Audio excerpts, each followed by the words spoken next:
to the workshop about dissertation funding. We're really excited to have it. It's the first time we've done it. You know, and then he was just showing me an article in the Chronicle this morning about the cost of PhD education, and it's a really timely article for what we're going to talk about.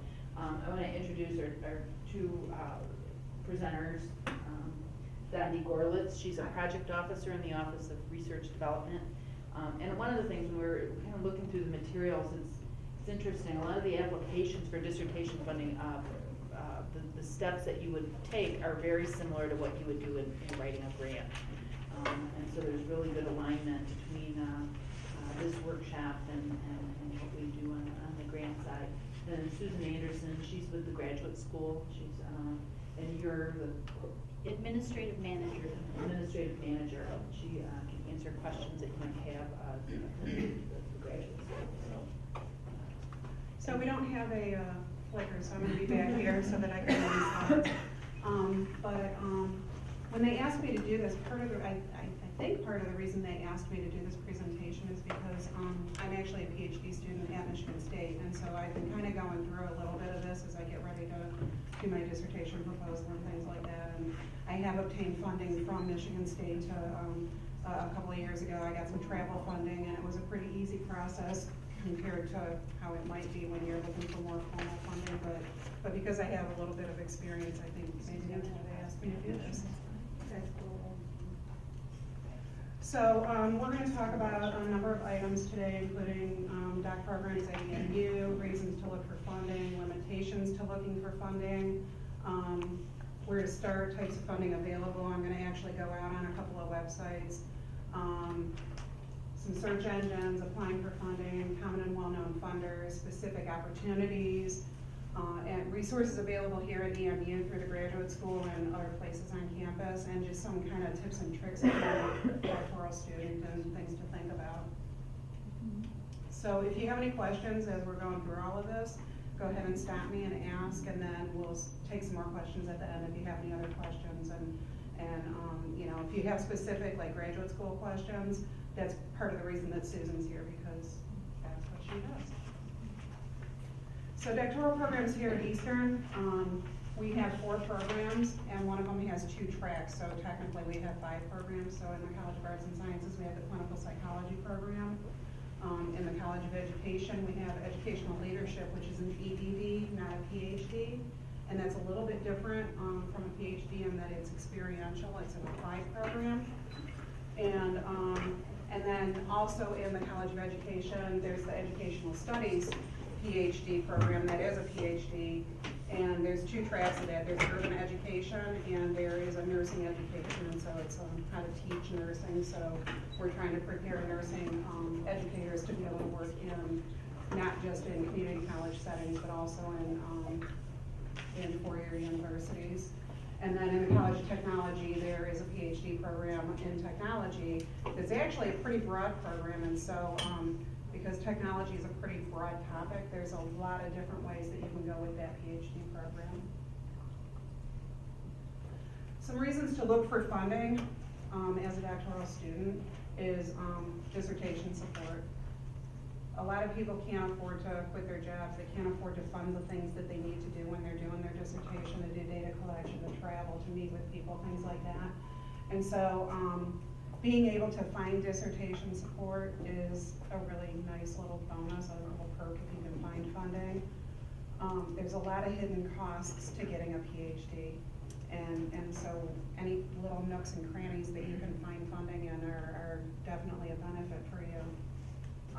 Basic educational expenses, tuition fees, books, all of that, the same types of things that you would look for funding for as an undergraduate or a master's level student. You'll probably hope to find money to pay for those things at the doctoral level as well. Living expenses. Normally this comes in the form of a stipend, and it's also a little bit harder to find that kind of funding. But it is out there, and it's usually associated with a fellowship.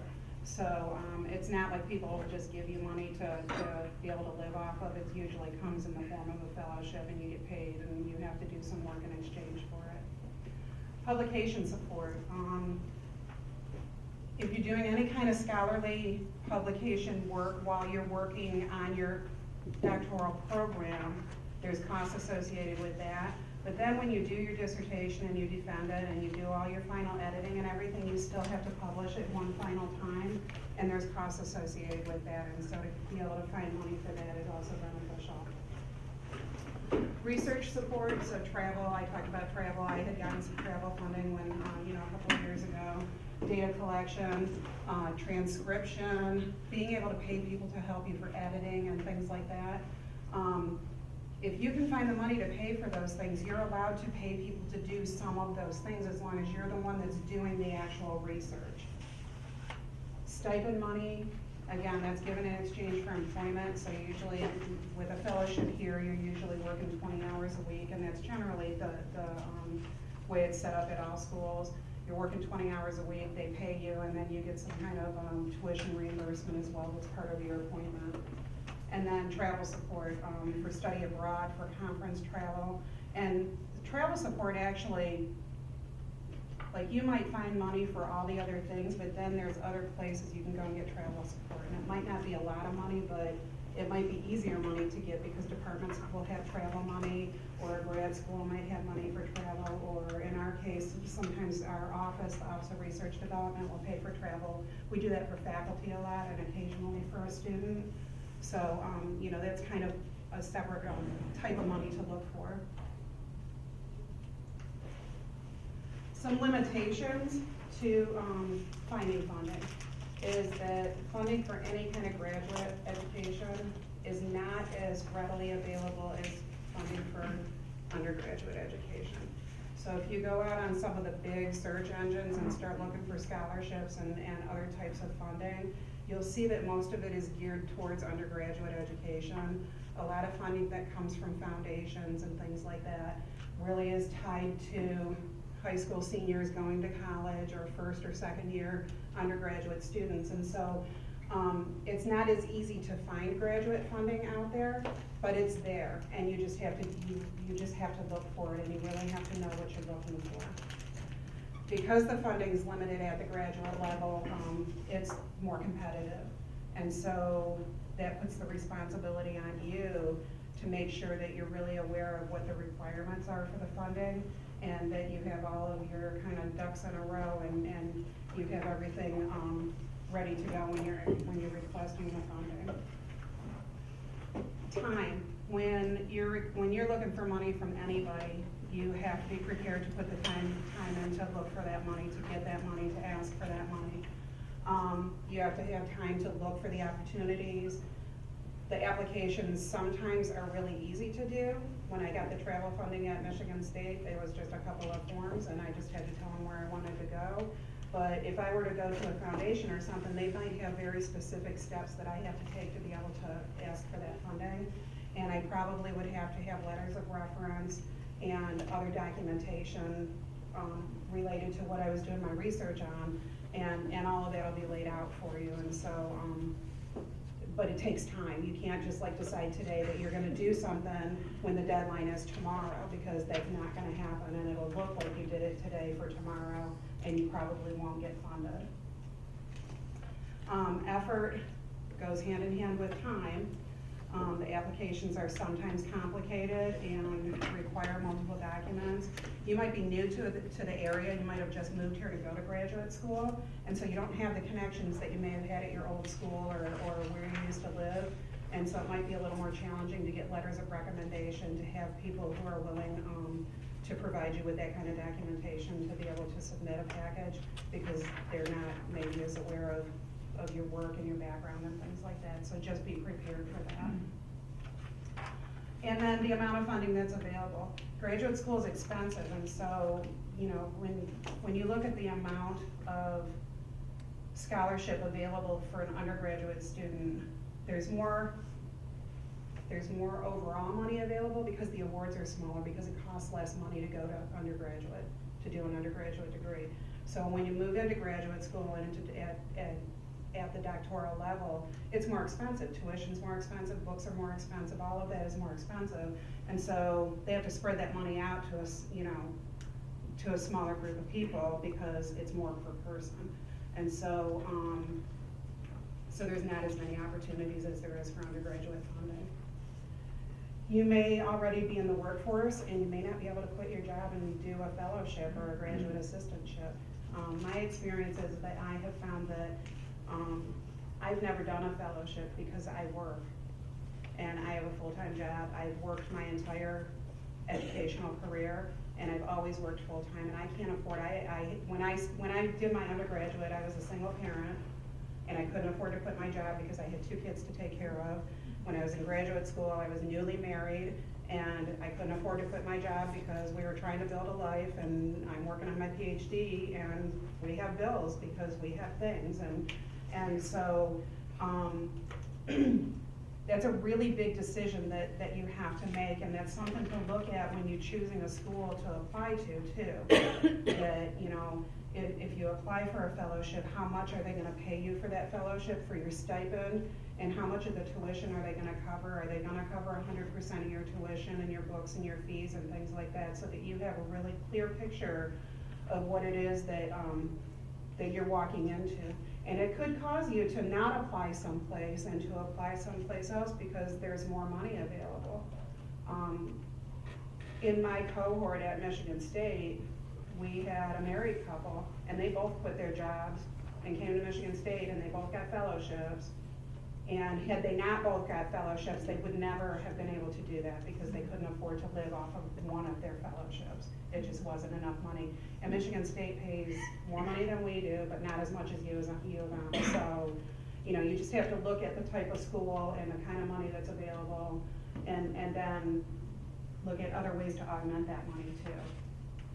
And then, this isn't a limitation, this is actually just something more to think about, is that tuition is more expensive, so it might be worth it. You just need to weigh your options. You need to figure out what's right for you, what's the right school, what's the right decision for you based on what your personal situation is, and what the money is, what the money that you're gonna get is gonna be used for. So if you have a way to pay for all of your tuition and books and things like that, and all you need is dissertation funding or funding to do research, that's a different decision than if you're looking for a fellowship to support yourself while you're going to school. So where to start? Depending on what the funds are for, your first stop should always be the financial aid office.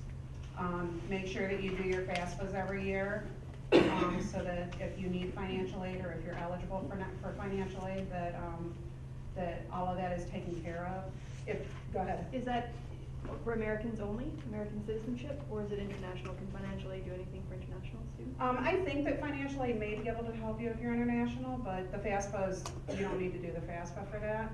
But for an American student, you do need to do the FAFSA. And, you know, so if you're international, I would just go talk to somebody over at financial aid. And I just always think it should be the first stop because they're kind of a clearinghouse on all campuses for scholarships and fellowships and things like that.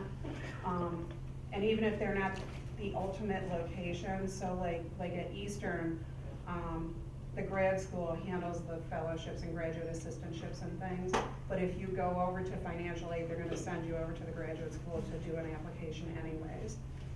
So, that would be my first stop. The next stop should be your department or your school. A lot of times departments and colleges and schools have their own money. They have designated funds or funds that they're allowed to use for whatever they see fit that are separate from other funds in their budgets. And so that's what they try to use those funds for, is to provide support for students. And so it's always good to go and ask them. And that is a place that if you were just looking for some travel funding or maybe a little bit of data collection or transcription funding or something, little money is easier to get at a department or college level. So that's kind of one to just kind of keep in the back of your mind about. And then the graduate school, they may be aware of scholarships, assistantships, and fellowships that even the financial aid office isn't aware of. So always ask there and see if there's anything that they find out about, because they're on different mailing lists, they're on different listservs, they find out about different things than the financial aid office does. Then there's the public search engines, and I'll talk about these in a little more detail. Probably the best known one is FastWeb. And we're gonna actually go, I think we're gonna go out on that website as we move along. There's private foundations that support your research area and your topic. Before you approach a private foundation, know what your research area or topic is so that you know that if you're a good fit for that foundation. There's professional associations and organizations that are related to your research area or topic or to your professional aspirations. And so I belong to just a bunch of like educational professional associations. And part of the reason that I do that is so that I can find out about fellowships and scholarships and any kind of money that people have to give to me. I join them, and then if I have opportunities to go to conferences and things, I do. And so joining those professional associations is always a really good idea as a doctoral student, as any kind of graduate level or undergraduate student. And then there's federal agencies that support your research area or topic. Again, you have to know what your area of research or your topic is before you approach these people, because you need to make sure that you're a good fit and that you're not wasting your own time, let alone their time, reading through your application. Some of the types of funding that are available are fellowships. So a fellowship is a fully supported research or teaching position. So it might be called a teaching assistant, it might be called a research assistant, it might be a graduate assistant, it might be called a doc fellow. At EMU, it includes tuition, general fees, a stipend of $16,500 per year, that's a calendar year, and in exchange for 20 hours a week of employment. That's what you want to look at if you're not going to EMU. How much is that? How much is that stipend in exchange for how much work are you going to have to complete for them? And is it over the academic year or is it over the calendar year? Just so, again, so that you understand what you're getting yourself into. And then there's also fellowships for international study, and an example would probably be the Fulbright Scholars Program, where you get a grant to go abroad and study abroad. And there's Fulbright programs for students and for faculty, and so you might hear faculty are gone on a Fulbright scholarship, and it's a little bit different than the student one. There's scholarships. It's an award of financial aid for a student to further his or her education. Repayment is not required for a scholarship. Repayment is not required for a fellowship either. Also, scholarships can be college-based. They can be career-specific. They might not be. You know, there's a lot of like automobile insurance companies and life insurance companies and Rotary clubs and the VFW. There's a lot of places, community-based places that give scholarships, and they're not limited to undergraduate students. And so it may be college-based, it might be career-specific, but it might not be. So you have to kind of look everywhere. Anybody that you think might have some money, it's always good to ask. The worst they can tell you is no, and you're not out anything. Scholarships are typically awarded based on specific criteria. So again, it's probably GPA. You probably need to have letters of recommendation. You may need a writing sample, things like that. And they'll always tell you what those requirements are. And there's thousands of dollars available this way. You just have to find them. Student loans must be paid back. Karen mentioned that article, The Cost of the PhD, that's in your packet. These are the numbers that are in this article are just staggering. And these are student loan numbers that people who have gotten PhDs have spent. I can tell you that I've taken student loans because I was an adult student and I had kids, and I owe more money in student loans than I owe on my house. So, you know, finding a way to get money that you don't have to pay back is always the best idea. There are some programs that forgive student loans in exchange for some type of service. Probably the best known one is Teach for America, and that program places people in underserved communities to teach for 2 years, I believe, and in exchange they get either a portion or all of their student loans forgiven. AmeriCorps does a similar thing, and there's also a government program that if you have a job as a public employee, after you graduate, you can consolidate your student loans, and join this program, and you repay for 10 years, and then they forgive your loans after 10 years. I'm in the process of getting that together so that I can do that program. Grants are most often linked to specific projects or agencies. And so the grants are typically federal money or they're with a private foundation. And they're usually, they're not required to be paid back, but they're usually for specific services. And grants are probably gonna be the money support that you get when you're actually doing research. That'll probably be the predominant support that you're looking for as a grant to do research. And they typically include specific deliverables and reporting requirements.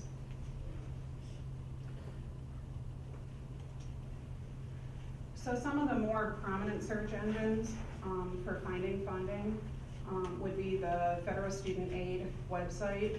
And you have all the links in your packet for all of these.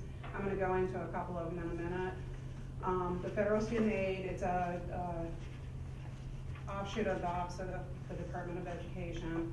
And it's just a general government website that they've actually just put in place over the past probably 5 years to make sure that there's more transparency in the student loan and grant and funding arena so that students can, and it's a place for parents to go to so that they can help their students look for funding and understand the whole payment process and getting money processed to go to school. College Board Online, that one's pretty focused on undergraduate, but I put it up there. There is a little bit of funding information there for graduate study. CollegeNet is another one. FastWeb is a really big one. They set FastWeb up so that you plug in keywords about what you're interested in and what programs you're in and what school you're interested in, and then they just start feeding you anything that's relevant to your keywords that you plug in. And so I have a FastWeb account. I've had a FastWeb account for probably 10 years, and I get emails, every so often that says, hey, these are coming up, and they try to give you as much notice as they can. And if you're interested, you take their link out to the actual organization and go ahead and find out what you need to do to apply for that funding. The foundation directory online, that's one that we use in our office, in the Office of Research Development, to look for grants. And students can look for grants this way too, because all the money that is listed under the foundation directory isn't necessarily for universities. It's for community organizations, it's for people. You just need to identify who the funder is and what their requirements are and what their eligibility requirements are to see if you're eligible for that funding. The National Research Council, Sally May has a pretty comprehensive website. Scholarship Hunter, SPIN, we have access to SPIN here on campus as well. And again, it's another keyword search tool that you plug in your keywords and then it generates emails or RSS feeds whenever there's funding available, notifications.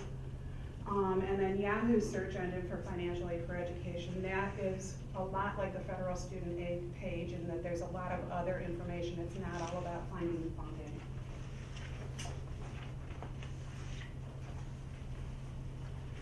So the College Board Online, we'll hop out there real quick if we can. We'll try to hop out there.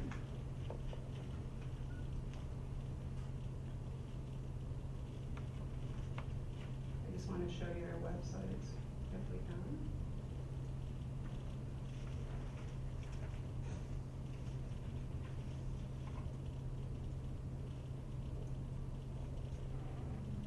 So this is the College Board Online website, and you need a username and login, and I think I set one up yesterday.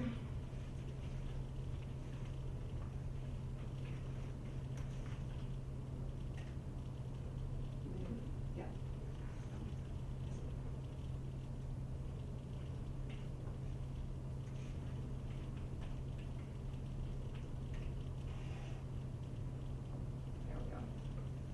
So this is the one that I said was kind of predominantly undergraduate, but there is some other information in there. You can set up your own plan. There's a college quick start for PSAT and testing and things like that. You can register here, there's a list of colleges, and you set up your own account here, and then you can track things. It kind of is a repository type of a website to kind of keep your information in one place as you're planning for college. Do you ever recommend that they try these places that will search for you? That you would pay for? Yeah. No. I would never pay somebody to find money. Yeah, they generally don't find anything Because you you can find yourself, and they charge you Right, a fair amount of money. exactly. Yeah. So this is FastWeb. Let's see. I can't log into FastWeb because it's been a while since I logged in. But FastWeb, again, you plug yourself in, you set up your keywords, and you set it up, and they send you emails when things come up. And some of them, this is where you're gonna see some of the things that kind of, you'll look at it and you'll be like, really, that matches me?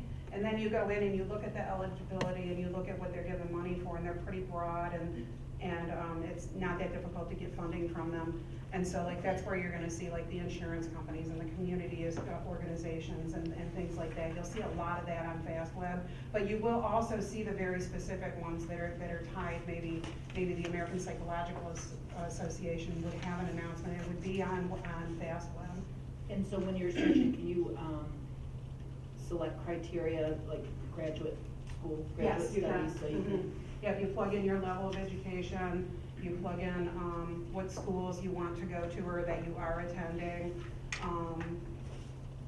And You your know, your discipline. demographic information, you put the areas that you're interested in studying. So like when I go in, because I'm a higher education person, and so when I go in, I always do higher education. I usually do research. I usually do higher education teaching. Sometimes I do just teaching because sometimes they don't delineate between K through 12 and higher education. And so I just grab them anyways just so I can get them and decide that for myself. So FastWeb's list of interests for keywords is really, really comprehensive, and I don't think that I've ever not been able to find things to key in on.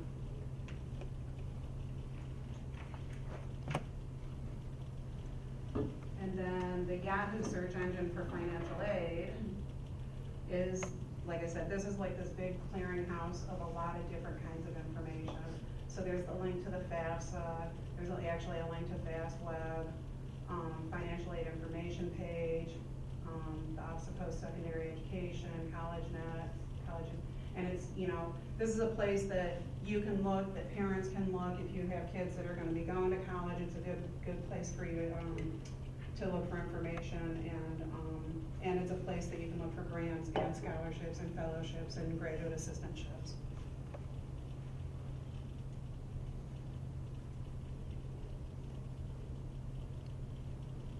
So if you're gonna apply for funding,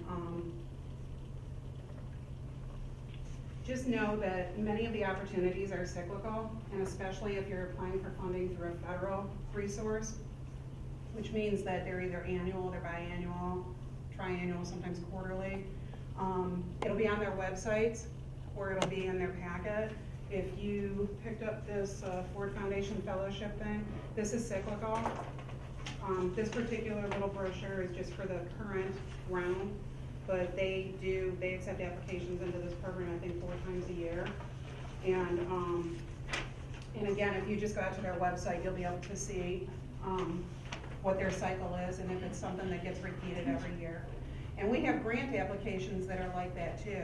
Some grants are not cyclical, but there's a lot of grants that are cyclical, and so if you don't have all your stuff together for the one cycle, then when you found it, maybe the next time you'll be ready. And so don't discount yourself just because you didn't have your stuff together by the deadline. Go ahead and just keep getting your stuff together and wait for the next deadline, because if it's one of the cyclical ones, then it's something that comes up all the time.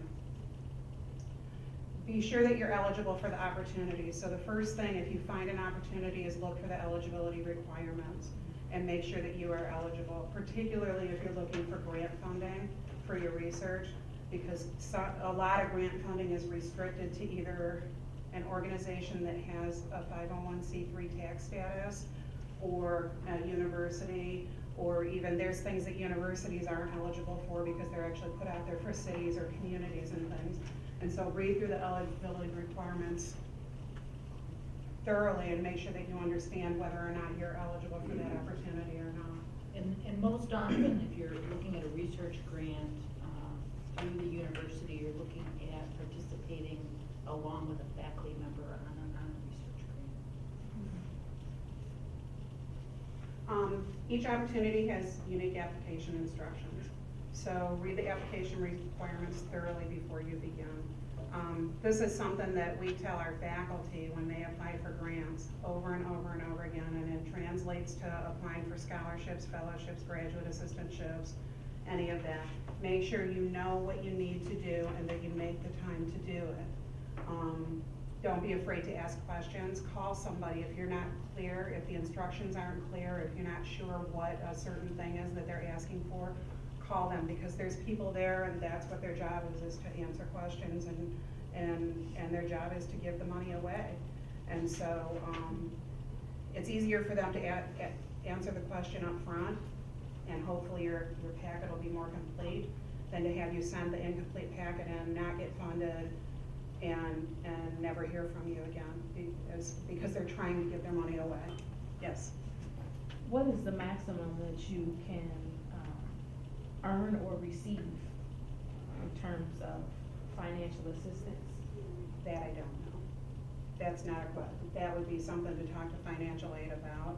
And then later on one of my slides, that's one of my tips and tricks, is to make sure that if you get funding from anywhere while you're a student, you must tell financial aid that you've gotten that money so that they can decide whether it needs to be included in your financial aid packet or not.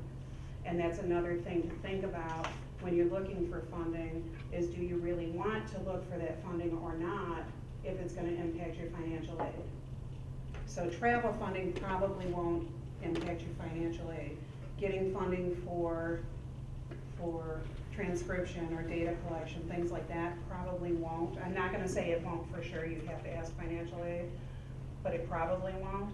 And you want to know that for sure before you accept funds from anybody for anything. Meet or beat the deadlines. Know your deadlines. The deadlines will always be posted in the announcements, so make sure that you're not right up at the last second, because again, if you're doing it the night before to get it out by 5 o'clock the next day, it's going to look like you did it the night before to get it out by 5 o'clock the next day.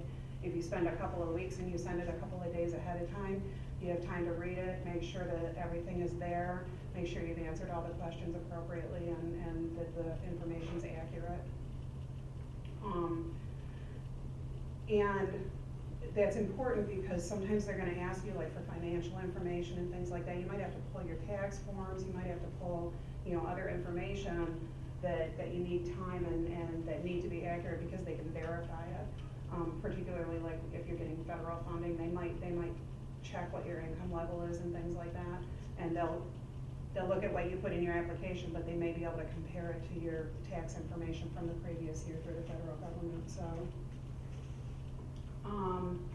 know what the application submission format is. Is it a hard copy or is it electronic? You need to know that, because if it's a hard copy and there's a due date, you need to overnight it the day before probably. Most of them want it by that date. They don't want it postmarked by that date. They want it in their hands by that date if they want a hard copy. And so you just need to know that. Gather all your external documents ahead of time. When I apply for things like this, I read through the application packet, and I get all my stuff together in one pile, and then I sit down and I spend a couple of hours, just like doing a job application or applying to get into graduate school. I have everything right there that I think I'm gonna need, so that I don't have to keep stopping and going back and looking for things, or maybe calling somebody for a letter or something like that. I get it all together so I can just do it and get it done. Give enough time to the people who you need letters of reference from. So don't call people today because you need to submit tomorrow and ask them to do a letter. And like, they probably will do it, but they won't appreciate it, and the next time they probably won't do it. And another tip with that is, if you need letters of reference, I write my own letters and I send them to them and let them edit them themselves. But if you give them something to work with, they're more apt to go ahead and do it for you, because faculty are busy, especially if it's faculty or you know, like a supervisor or something, they're busy. If you can write the letter and you know, at least get the basic information down for them that you'd like included, they're more than happy to edit, because it's easier to edit than it is to just start from scratch. And a lot of people do that for job applications too, so. Be sure that you notify people who you use for references too. So if you just have to list references and you do, make sure you call those people or drop them an email and say, hey, I put this application in for this thing and I just want to let you know I used you for a reference in case they contact you. And that's just a professional courtesy. If a writing sample is required, make sure it fits the guidelines. And I will tell you my experience. I did my master's degree and my specialist degree here at Eastern Michigan in the Ed Leadership Program, which is an applied program. And so I was not required at that time to do a thesis. I did an internship instead.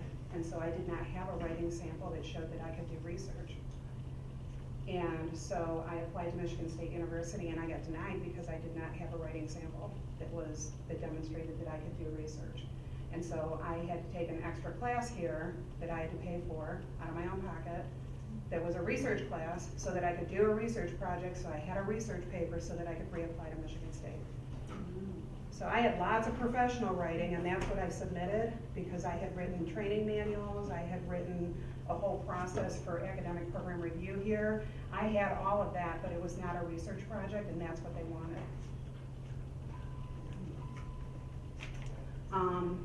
Ask for help from a faculty member, your committee members, or your mentor if you have questions. So let those people in your circle know that you're applying for this funding. Let them know so that they can help you, because like Karen mentioned, if you want to do a research grant, you're going to need a faculty member probably to be able to do that grant. If not, either they might know somebody at that organization, or they might know somebody who's gotten funded from that organization before. And so always let people know that you're applying for that funding so that they can help you any way that they can. My experience has been that faculty are happy to help if you let them know what you need and what you're trying to do. Create a file of generic documents that can be easily tailored. Again, I did this for job applications, I did this for graduate school, I did it when I applied for Michigan State. I just keep these files of things, my resume, my writing sample, my tax documents, things like that, and I keep them in a file on my computer so that whenever I need them for something that I think I might need, you know, I have a full-time job here, so I'm not out looking for a full-time job, but I try to teach on the side. And so if I see online teaching jobs that I want to apply for, I can go right to my file and I can grab the 3 or 4 documents I need. And it's the same thing when you're looking for money. Most of the information they're looking for is pretty generic information. And if you keep a file of that information that you can get to easily, it's easy to pull all your documents together and only need 1 or 2 or 3 things than it is to try and recreate the wheel every time you find a funding opportunity. Enlist the help of your mentor or a trusted faculty member, one of your committee members, or graduate school staff. Use them for editing or references.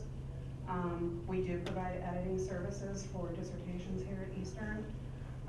Another place at Eastern that you can get editing services is to perhaps try in the Writing Center, or with any faculty who have done any writing across the curriculum training on campus, which you can find out at the Writing Center. When you say that you offer dissertation editing? The grad school has dissertation. Yeah, we have a list of people who do editing too. Okay, yeah, so it's for a service, a fee, right? How about transcription? What's that? How about transcription? Do they have people that do transcription? No. It's costly. Yes, it is. It's a pain in the butt to do, so it's costly. But there's a website, it's called rev.com, that does online, it does transcription. I don't know how much it costs, I just, rev.com. And you just send your stuff into them and they farm it out to people that they've hired and they just send the files back to you. And like I said, I don't know how much it costs, but I know that the website's out there. Networking. I mentioned that your faculty members might know of an organization that's giving funding. Like they might know somebody who's gotten funding from that organization. They might know someone at that organization. When our faculty do grants, there's certain federal agencies that actually ask because they're concerned with conflict of interest. But if you're applying for scholarship funding and they know somebody, go ahead and use your networking wherever you need to, as long as it's not unethical. Because when you're a student, you need all the help that you can get, and you need to take advantage of as many relationships as you can kind of hook yourself into. And then you can also use your mentors and faculty members to bounce ideas and questions off of them. So if you find an opportunity and something's not clear and you called somebody at the organization and they haven't really explained it to you, just kind of talk it through with one or two other people and make sure that you have as good an understanding as you can of what's being asked of you for that particular opportunity. Find out if funding, or how the funding will be given to you if you're awarded. So this is important because you need to know if they're going to send the money directly to you, or if they're going to send it to your university and put it on your financial aid account, or how they're going to disperse the funds to you if you get awarded. What'll happen is you'll get an award notice if you get funded, and it'll lay that all out, and it'll include my next point, which is terms and conditions.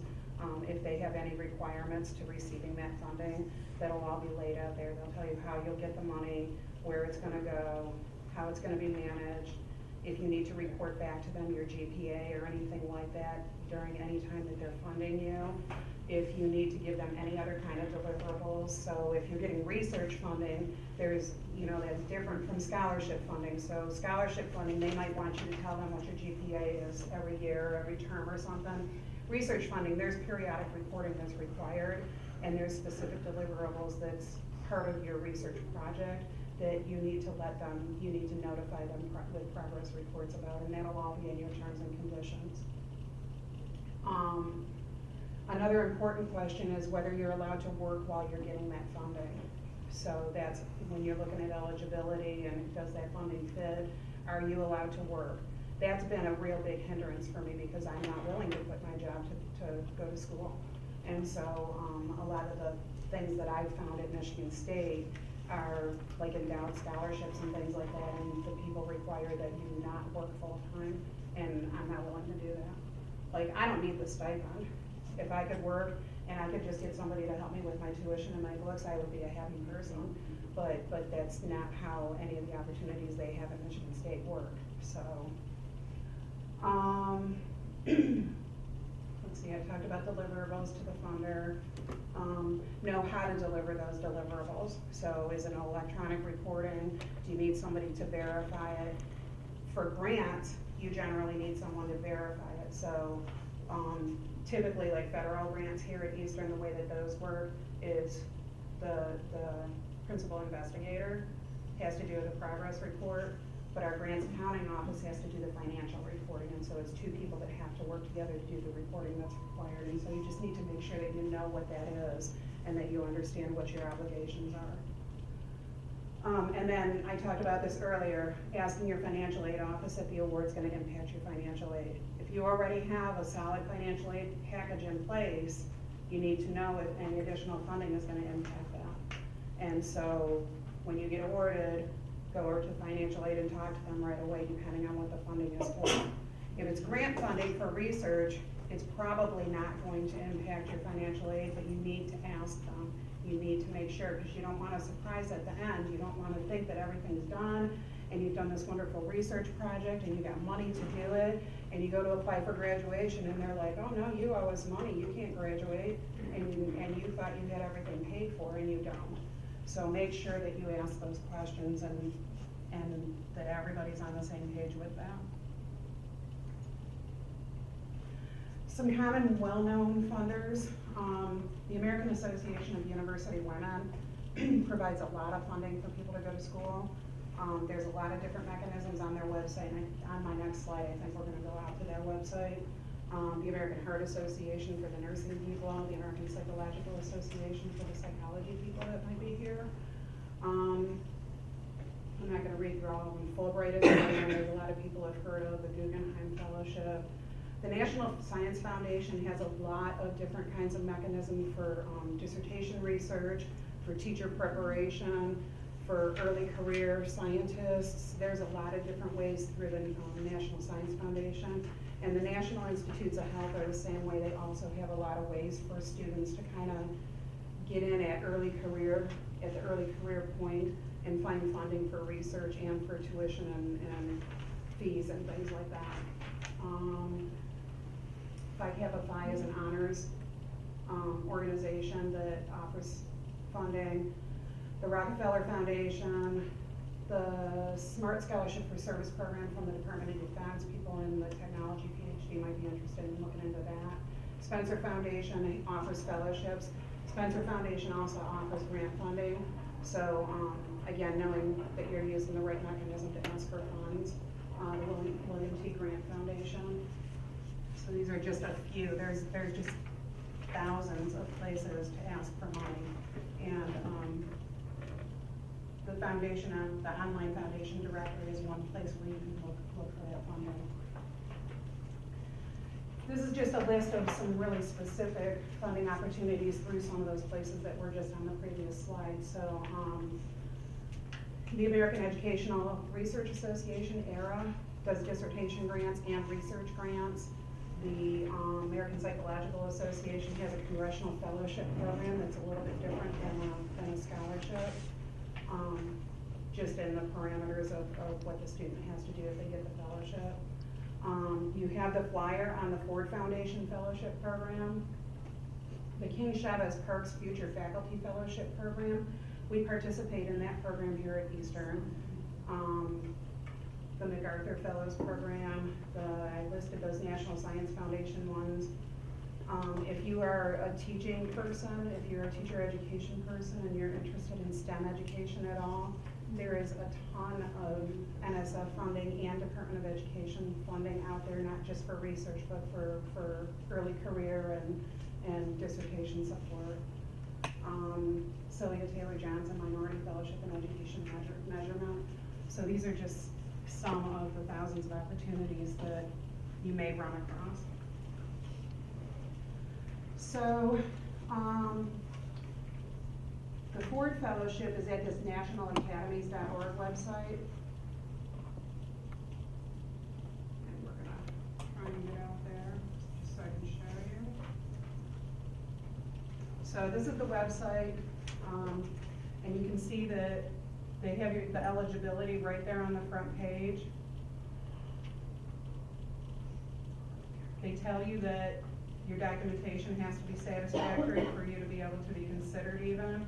And just know that if you don't follow their directions to the letter, they will not even look at your application either for a scholarship, a fellowship, or a grant. And we tell our faculty that about grants all the time.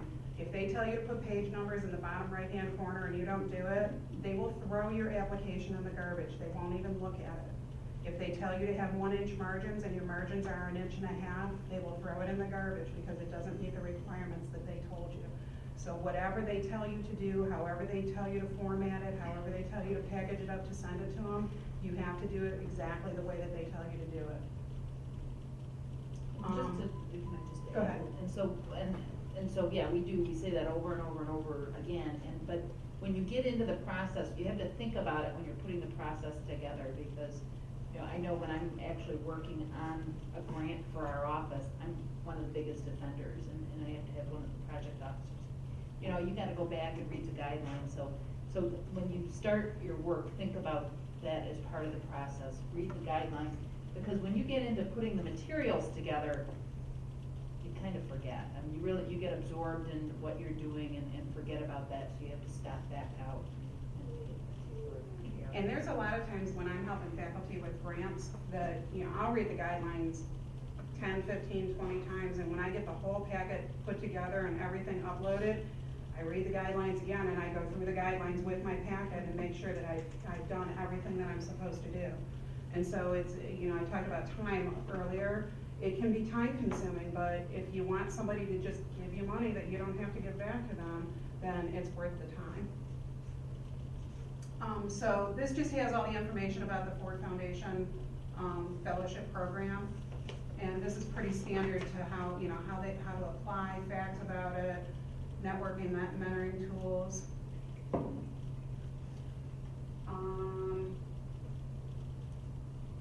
Let's see. This is the AAUW website. And this is their educational funding and awards. And so they have 6 different mechanisms for funding. And then you can just go into each different mechanism and see what the requirements are. And you saw that they do have some international fellowships. They have postdoctoral, they have dissertation.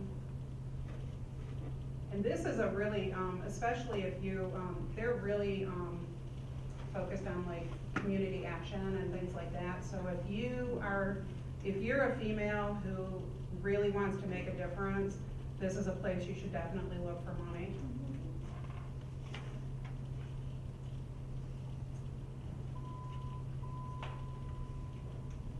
This is the American Educational Research Association. Their next deadline is later this week. This is cyclical, so this comes up every year.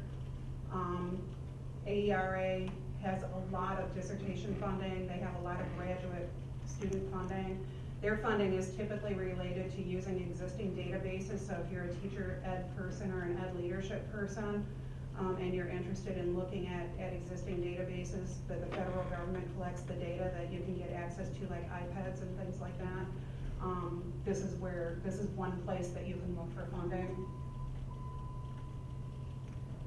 And AERA also does a lot of professional development and conferences and things like that, where they will teach you how to use their databases. And it's not that expensive. And so if you wanted to look at some of the iPad's data and you weren't sure how to navigate their database, you could do one of their conferences, and if you didn't have money to do it, you could go to your department and see if your department had some travel funds and conference funds that they would maybe pay for you to learn how to do it so that you could do your research on that database. If you say you start your dissertation, because since some of these are cyclical and you want to apply for them, do you think it's okay to apply for them if you already have started it, or Yes, do you have to wait for your funding? Because some of the funding is specifically, some of it's specifically to get you started, and some of it's actually specifically to the writing process. Okay. And so that's kind of where I've run into my brick wall at Michigan State, is the writing process things, which is where I'm at, require me to not be working. And so, so you just have to look and see where they are in the process. But there are different levels of the support within your dissertation work. There is money that's just for the data collection part of your dissertation project. You know, so you just have to see what they're giving the money for. This is the information on the Eastern Michigan website about the KCP Future Faculty Fellowship Program, so if anybody's interested in that. And then fellow assistantships. We have about 500 grad assistants and doctoral positions. We have almost 5,000. 500? Okay. How do you distinguish between a doctoral fellow assistant and a graduate assistant? Or is it that the doctoral has to be obviously the doctoral program? In the compensation packages. Okay. I also think that what you do, I know that I had a GA-ship in the social work department, and what I do, I've had a fellowship through a doctoral fellowship through a grant through the health sciences, and the level of work that I was doing then and expectations, I mean, I worked and did application processing and things like that, but now I'm, doing a lot research and writing and learning a lot, but at the same time, it's much more intense. I found, but that may not be the case. Maybe there's other GA ships that have, really intense jobs, but mine was not as intense as this has been. So I do know that because the Doc Fellowship, pool is limited, and they're all, all the student aid is limited, but, that sometimes Doc Fellows, do take graduate assistantships, which is, it's $8,400 for an 8-month appointment and 18 credit hours worth of tuition and no fees, so that's the primary difference. So the fellowship pays for all your fees, pay for all the fees. So you can look for those assistant positions on the EMU jobs. The jobs get posted right up there along with regular employment opportunities. You can sort on graduate assistantships, I think, on the jobs website. You have access to the Office of Research Development search engines because we do grants, and especially if you're going to be looking for research funding. You come on over, you can just call us and we can make some time to sit down and show you how to use a couple of the search engines that are available in our office, because we have a couple of things that are just limited license. And then we can talk to you about how to use some of the other search engines and things that we have available, that we have campus-wide licenses for. And so Dondi had talked about the SPIN database, which is a large database of grants, scholarships, fellowships. That can be accessed from any computer with a university IP address. And they're on our Office of Research Development website. There's a link to funding opportunities. So you can learn how to use it, or if you want to just go there, when you're at an on-campus computer, you can do a SPIN search. And then like the grant, or the foundation directory online, you can look at it from anywhere, but you're not gonna see as much as you do with our login. But the subscription to it is really expensive, so we only have 2 logins for the whole campus. So again, if you just call over to our office and make sure we have an empty computer, you're welcome to come over to our office and we'll log you on, and you can do searches in our office. It's not a big deal. The institutional review board, you have that, you're gonna work with the IRB if you're doing research. Particularly if you're doing anything that has to do with human subjects or animal safety. And so we have that, and all universities have an institutional review board. It's to protect whoever it is that you are researching with. We have city training, which is the training that you have to do to be able to do human subjects and things like that. So we offer that training. And the nice thing about us participating with city is that it's transferable, so that if you are here and you do a degree here and then you go to another school, you can transfer your training. So a lot of times we have faculty that come like from Wayne State or U of M, and they use city at those institutions too, and they can transfer their training over here so that they don't have to do it all over again. Is that mandatory? The city training. Some programs require that as part of their research class. The IRB, the Human Subjects Review Committee, right now is putting together a proposal on requiring the human subjects training before you can submit your application to the IRB. So it's not mandatory currently, but It doesn't take very long though. No. I mean, it's an online. Yeah, it's all Yeah. online, and Yeah. so you've taken it. Yeah, I did the IRB stuff, it wasn't that long at all. Yeah. So it lasts a couple of years, right? You need to retake it I think again. 3 years is the standard for institutions. You have access to the Hallie Library, and every department on campus has a reference librarian assigned to their department. And so you can just ask downstairs at the front desk who the librarian is for your department or your program, and then you can work with them, and I highly encourage you to do that. When I first hired in here, I was a continuing ed person, and the continuing ed librarian is a wonderful human being, and she is so, so, so helpful to students. And I work with Lisa Klotfer a lot, and the librarians want nothing more than to help students do their stuff and help faculty do what they need to do.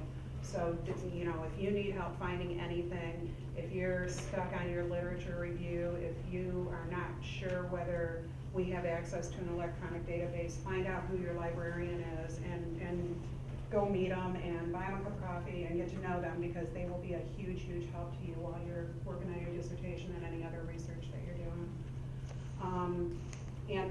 if you finish all of your coursework and you're doing your research credits, you can get an extension of the library privileges. There's a form on the website.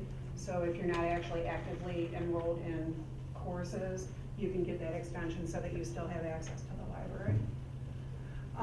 You also have access to web-based survey data collection tools here on campus. So we have, well, anybody can use SurveyMonkey, but we also have a thing called Snap that you can do surveys with.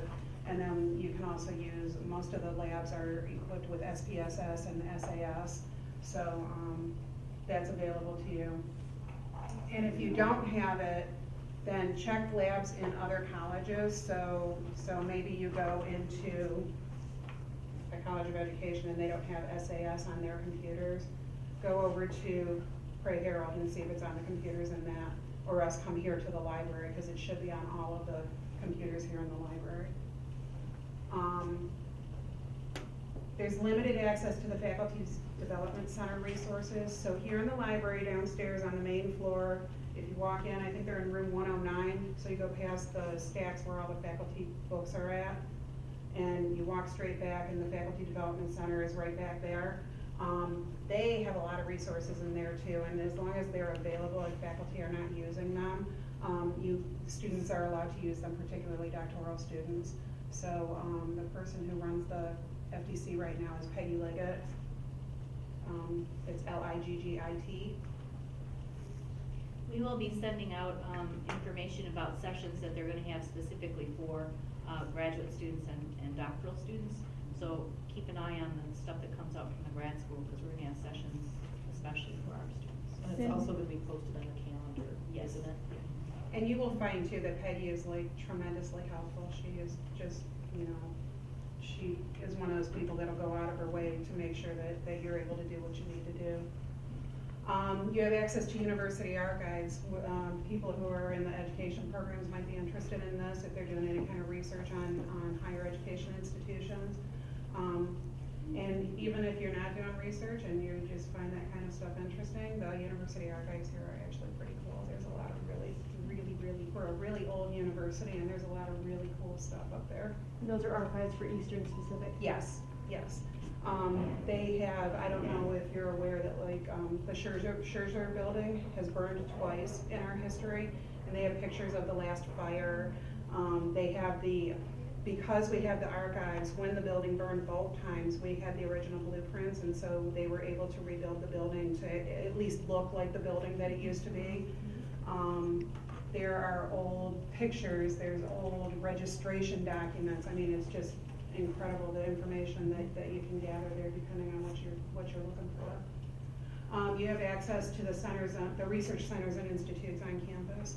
So we have a number of them: the Institute for the Study of Children's, Families, and Communities, the Codings Research Institute, Institute for Geospatial Research and Education. Yeah.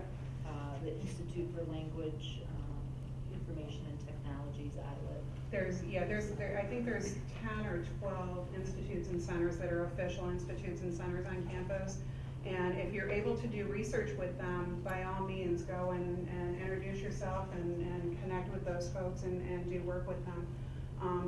ISIF, the Institute for the Study of Children's, Families, and Communities, is probably the broadest institute in the sense that a lot of people from a lot of different disciplines do work with that institute. And so a lot of different types of doctoral students could have an opportunity to do some grant work or research work with that institute. What's the name? The Institute for the Study of Children's, Families, and Communities. So often We call them referred to ISIF. as ISCFC. And they're located in Boone Hall up on the 3rd floor across from the grad school. The Graduate Research Fair. Can you talk about that a little bit, Susan? We're having a little bit of a different structure this year. We will have an event in April for people who are graduating in December of 2013 or April 2014, so they can have an event. But the new Graduate Research Fair will be moving to the fall and will be in November. It's an event that showcases graduate research and creative activities you're sponsored by a faculty member, you can do an oral presentation or a poster presentation. The event in April will only be oral presentations, and we will have some sessions to help students get ready and how to do a quality presentation for that. That event will be April 4th. The materials have not been made public yet because it's a really new development, and you will need to be nominated by a faculty member, and we are limiting it to people pretty much who are graduating in December or April. And what is it called? It's research from the podium? Is that Yes. right? Mhm. Graduates at the podium. Graduates. And is there funding available? Not very much. What Not about for the- really. There are what about for awards- the fall one, There for the are actual- awards that are given out based on participating in the grad research fair, and they're mentioned up there, the Dean's Award for Research Excellence. Those are thesis awards, pretty much. And then we have a conference travel fund that students can apply for. It's usually not a very large amount of money. They average between like $200 and $400, but if you're a presenter at a conference, you can't just be attending one, you have to be one of the presenters. You have to show us that you're on the program and that sort of thing. But it's a wonderful opportunity for students to get some professional experience. So we do have some travel funds for that. Go ahead. I just got accepted to present at a conference in DC, but my acceptance came through an email.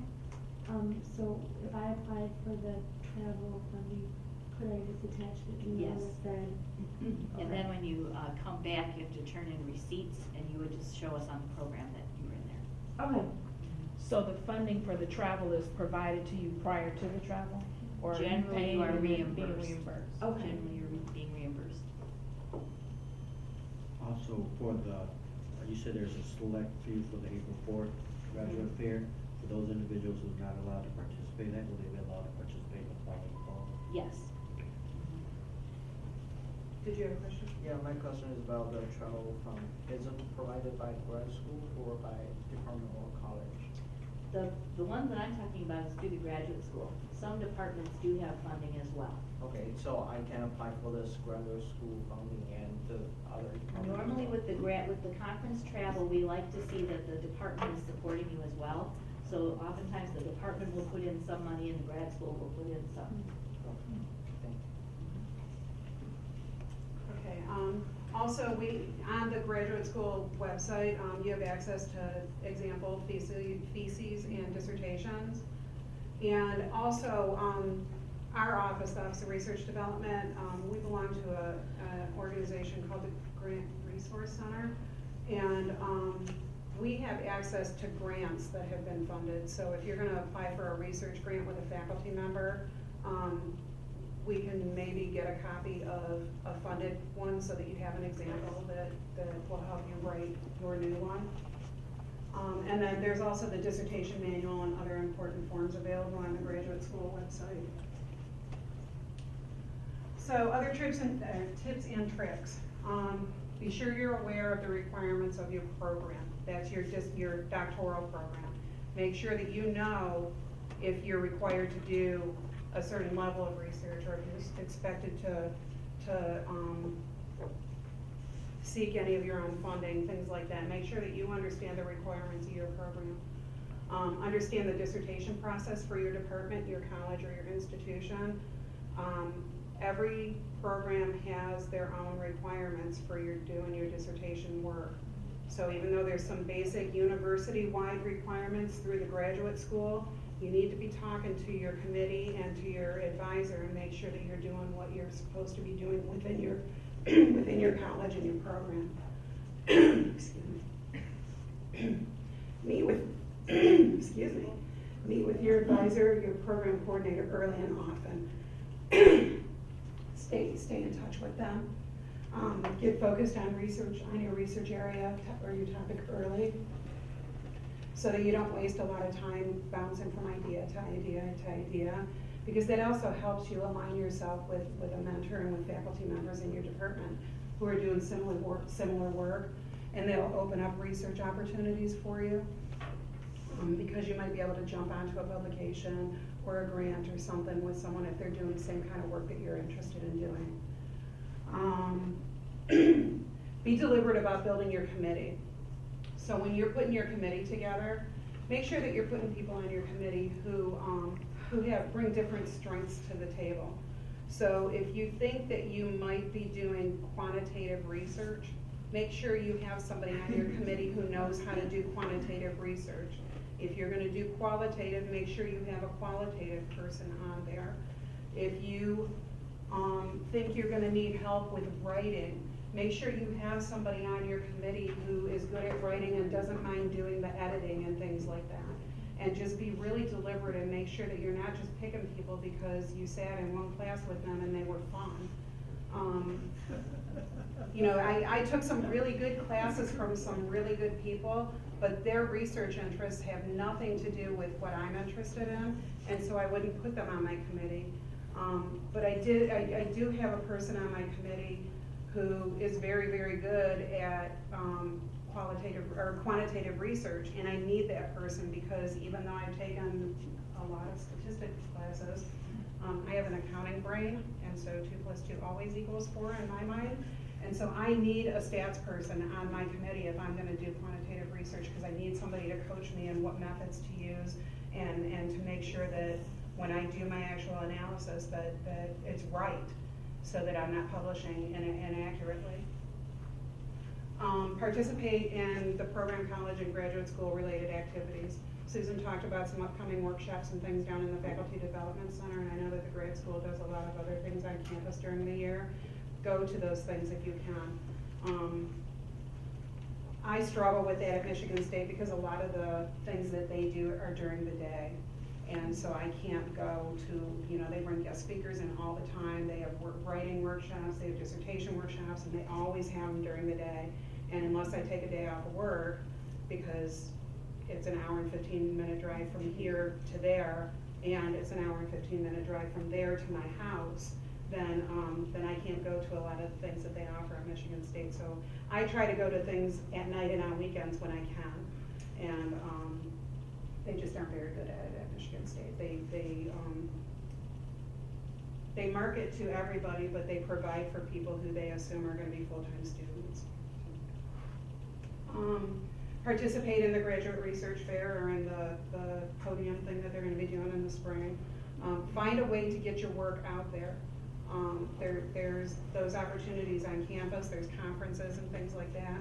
If you have research papers and there's an opportunity to present it somewhere, go and present and get your work out there and start to get your name out there. It'll help you professionally once you're done, it'll help you land a job. Join appropriate professional associations and organizations. If you go out on those websites, you'll find that as a student you get a discounted rate for joining, and you also get discounted rates for conferences and things. So use your student status as long and as much as you can. Attend workshops and conferences. Ask your department head or the grad school if there's funding to help with that. We just talked about the travel funding. And look online, because there's a lot of online resources. I'm on this website, this academic coaching and grant coaching and writing website, and they do all kinds of online free webinars all the time. So they do one on lit review and how to choose your dissertation topic and how to write your methods section, and they kind of break down the dissertation. They also do for presentations and for grant writing, they do all kinds of little webinars. And it's just people who are former faculty who don't teach anymore, and this is what they do for a living. And I've never paid for anything, though. I don't pay for any of it. I only do the free stuff, and it's been pretty helpful. And I wouldn't pay for things like that, because there's plenty of people out there who are offering those services for free. So CONTacademy.org, and I don't know if they do statistics, if they do SBS or statistics, but it started out small and it has all kinds of subjects out there that they walk you through step by step. I mean, in math, all the way up. They've been adding to it, but I don't know if they do statistics or, right. You know, I don't know. It's worth checking out. It's KAHN academy.org, but I know that college students use it for math or science, or so it just, we might have something out there. I gotta look, see if there is. And there's websites too where like you can publish your work. So if you've actually published something or something's published ready, or you've presented it at a conference, you've done maybe a white paper or something for a conference, there's a couple of websites out there too where you can actually put your work out there, and then The benefit to that is networking. Other people belong and they get notifications when somebody puts something out there that's related to your keywords that you plugged in. And so you can go and you know, if you're working on your lit review and you see that this person is published, maybe they've just done a white paper, but then when you go dig into it, you've seen that they actually have done some actual writing and maybe written a book or something, and it might help you with your review. Yeah, it's not like Wikipedia. I mean, this is like legitimate, like, you know, this is legitimate work that's been refereed or whatever, so, yeah. Look for opportunities to publish. If you can, you know, that goes back to staying in touch with your mentor or your committee members and things like that. Talk to them a lot about publishing, because publishing is a really good professional opportunity, and it really helps you find a job. Travel outside the country if the opportunity presents itself. If you have the money and the time to do a study abroad, do one. Do a Fulbright application and go on a Fulbright study abroad or something like that. Going outside of the U.S. to see how things operate elsewhere is very beneficial and gives you a whole different perspective on the way that you live when you're here. And then network at every opportunity that you have possible. If you're in Starbucks and you see somebody reading a book on the topic that you're studying, stop and chat with them. If you're at a conference, talk to people that you don't even know at the conference. When I go to conferences, I always scan the job board. I just want to see who's there, who's hiring, what jobs are they hiring, what are they looking for. You'll find grant opportunities. You'll find there's always boards at the conferences where people, you know, they might be looking for someone to do research with, and they might just have a little note up there. Hey, I need a statistician. Are you interested? This is what the area study is. Network. That's really, really important. Some professional conferences have scholarships to pay the registration for the conference, so if you could get yourself there, they might be able to help you with the registration fees too.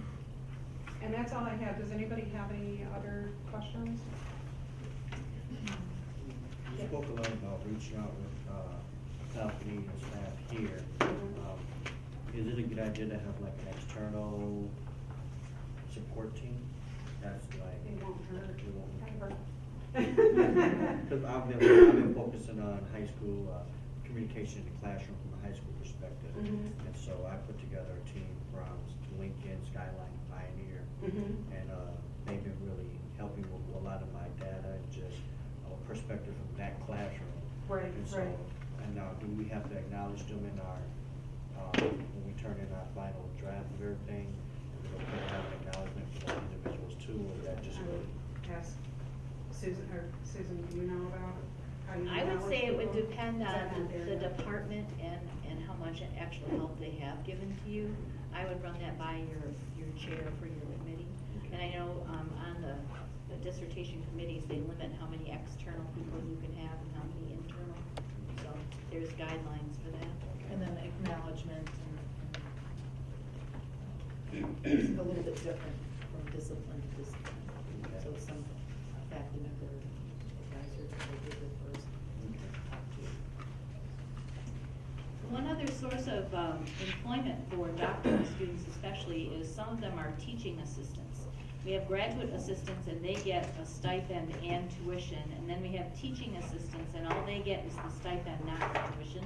So some departments have offerings for those, so you might want to check into that. Obviously the GA positions are nice because they do pay the tuition and the stipend. It does have a limitation on the number of credit hours, and we understand that it's not going to pay for your total degree, but every little bit helps with the doctoral expenses. So that is an area that you can look at. If you go to emujobs.com right now, there are not a lot of positions posted for graduate assistantships. There will be in March and April because they'll be hiring for the following fall. Some departments hire for fall and winter, some post for only one semester at a time. Sometimes their GA will graduate sooner than they think, or they get an internship somewhere and they turn down their GA position. So you need to be checking all the time. You can apply for any GA position that you feel qualified for. It does not have to be in your degree area. Many of the GA positions have a more generic kind of description to what skills they're looking for. So as long as you feel that you meet the criteria, you can apply. You can apply online and you can use that same application for several different positions. So that's the advantage of using the emujobs.com, and you can periodically add more materials if you wish. So it's been a very nice system. Prior to that, you used to have to go from department to department asking around, do you have a position? That's what I did. Yeah. I did. It We was used tough. to call that trick-or-treating from hell, you know. You know, we hate saying no, and the secretaries hate saying no, and people say, well, can I at least leave my resume with you, and you end up with a whole drawer full, and so it's just much better to use the online system. But like I say, if you go there right now, a lot of the positions that are there have been posted for a while and probably are actually full. So we're trying to get the departments to take them down as soon as they fill the positions, so that students can see what positions are actually available. Yes.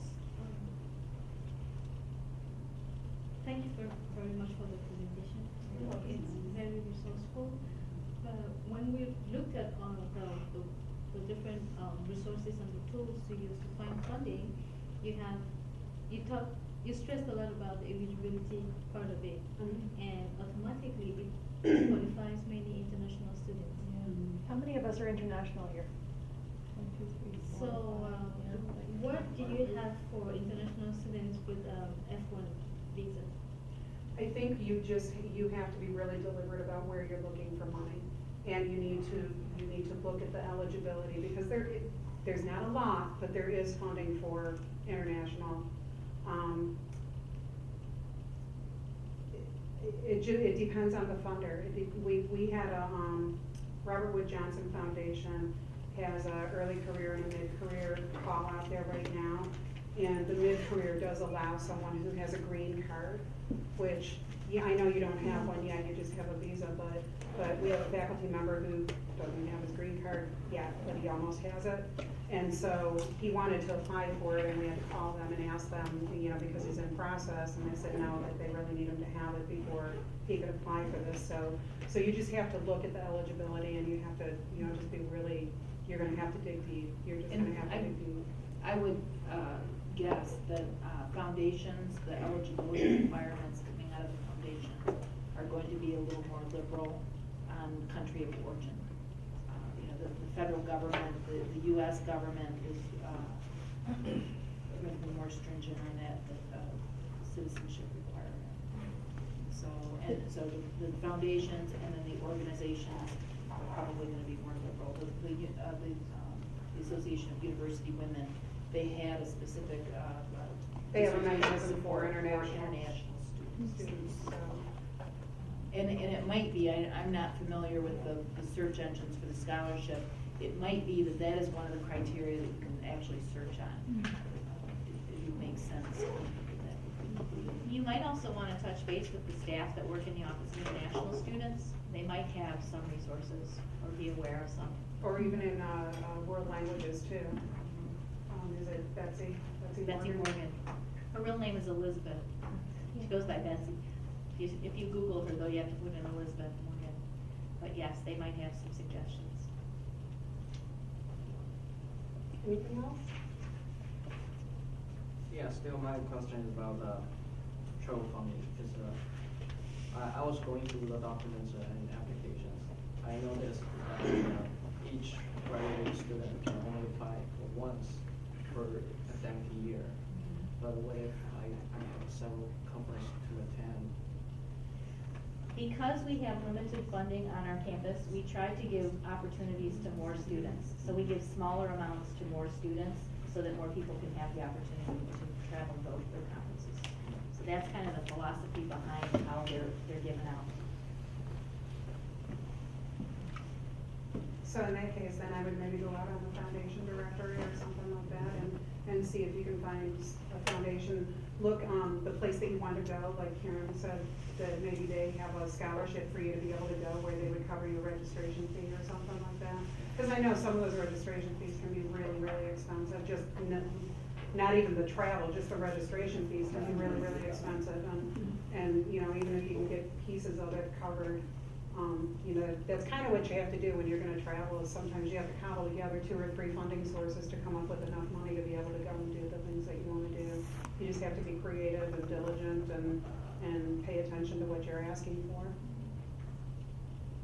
So, my question about teaching assistant, you said that it doesn't provide a stipend, right? It does provide a stipend, but not tuition. Is the stipend more or no, the same? It depends on the department. So, which means like if we get any teachers, then like that position, we need to be able to pay for our tuition, right? Okay, that means for international students out of state tuition. Generally, yes. Anything else? Thank you. Thank you. Thank you. Thank you all for coming.